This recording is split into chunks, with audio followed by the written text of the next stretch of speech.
చదువు. ఆరాధిస్తున్నాం. చదువు చదువు.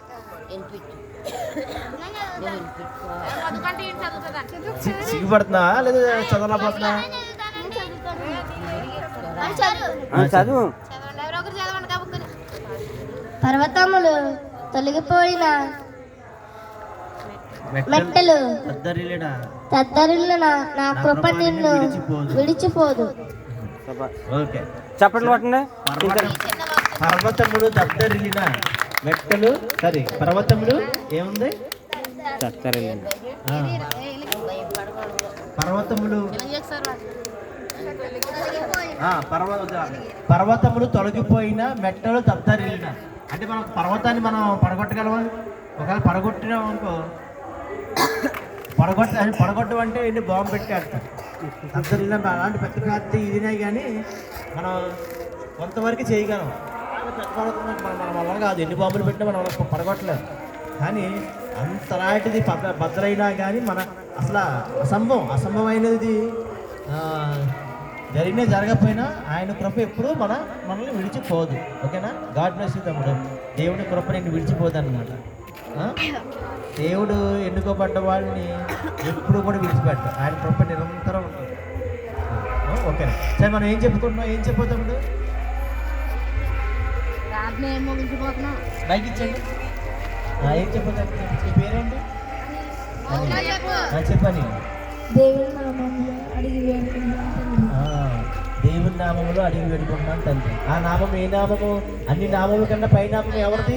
యేసయ్య. ఆయన నామములు అడగాలి. ఏమడగాలి?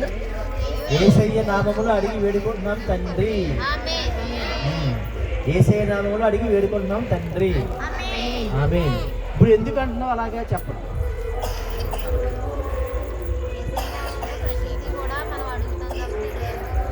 ఇప్పుడు మీరు ఒకప్పుడు లెటర్ రాసేవారు, గుర్తుందండి? ఇప్పుడు ఫోన్లు వచ్చేసినాయి కాబట్టి చేయట్లేదు, అది కూడా చెప్తాను మీకు. ఇప్పుడు లెటర్ రాసేవారు ఒకప్పుడు. అండి లెటర్ రాసేవారు మీకు అర్థమవుతుందమ్మా?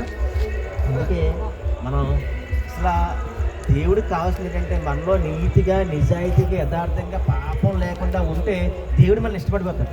అప్పుడు మనం దేవుడు ఏం చేస్తారంటే ఉన్నతంగా ఎంత స్థాయిలో పెడతారంటే మనం అసలు ఊహించాం. మనం ఆయనకి అలా ఒక్కసారి నచ్చావంటే జీవితంలో మనల్ని ఎప్పుడు ఉన్నత స్థాయిలో పెడతాడు. మనం ఎప్పుడు కూడా దేవునికి అలాగ ఉండాలి. ప్రార్థన ఎలా చేయాలమ్మా? నీతిగా, నిజాయితీగా, యథార్థంగా, పవిత్రంగా. అంటే మనం పవిత్రంగా ఉండాలి, నిజాయితీగా ఉండాలి, యథార్థంగా ఉండాలి.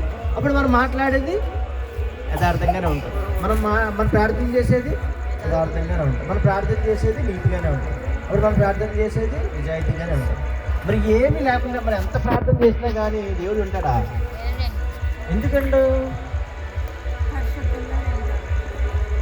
దూరం అయిపోయాం మనం.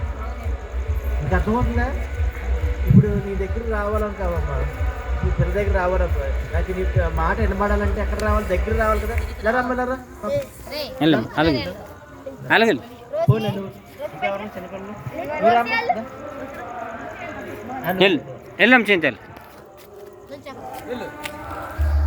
హాయ్, నీ పేరేంటి?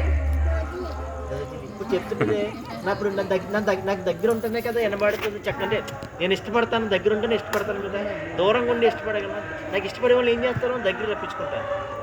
నాకు ఇష్టం లేని వాళ్ళంటే ఇప్పుడు ఫర్ ఎగ్జాంపుల్ ఇప్పుడు ఆ చిన్న పాప ఎవరో మరి అబద్ధాలు ఆడుతుంది, ఎవరన్నా బూతులు తిడుతున్నారు అనుకో, అప్పుడు ఆ పాప నేను దూరంగా పెడతాను. అప్పుడు నాకు ఆమె చెప్పింది నేను వింటాను. అసలు అది దగ్గరగా చెప్పి నాకు ఇష్టమైన వాళ్ళది నేను వింటాను కదా. నీ పేరేంటమ్మా? నీకు మంచి చాక్లెట్ ఇస్తాను. అది వచ్చినది గిఫ్ట్. అలా మాట అంటే దేవుడి దగ్గర అయినా సరే అలా బహుమానాలు పొందుకుంటారు. దగ్గర బిస్కెట్. ఓకేనా? ఓకే, వందనాలు. God bless you. ఓకేనా? అది మాట వాళ్ళకి దేవుడు కూడా ఇస్తాడు. సో మరి మనకి దేవుడిని మన దగ్గరికి రావాలి. మన దగ్గరికి రావాలంటే ఏం చేయాలి?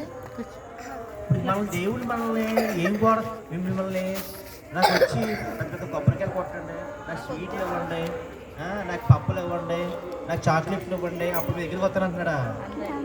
ఏం అడగట్లేదు దేవుడు, ఫ్రీగానే రమ్మంటున్నాడు. కాకపోతే మనలో నీతిగా, నిజాయితీగా, యథార్థంగా ఉండడం అంతే. అది పెద్ద కష్టమా? అది కష్టమే. అంటే కష్టమే అంటే చుట్టుపక్కల అందరూ అలా ఉన్నారు, ఇంకా మన వాళ్ళ మధ్యలో ఉండడం కష్టం. మన చుట్టుపక్కల అందరూ మంచిగా ఉంటే ఇష్టమే ఉండదు, కష్టమే ఉండదు. ఎందుకంటే అందరూ మంచి వాళ్ళైతే మనకు మంచి కష్టమే ఉండదు. కానీ అందరూ చెడ్డ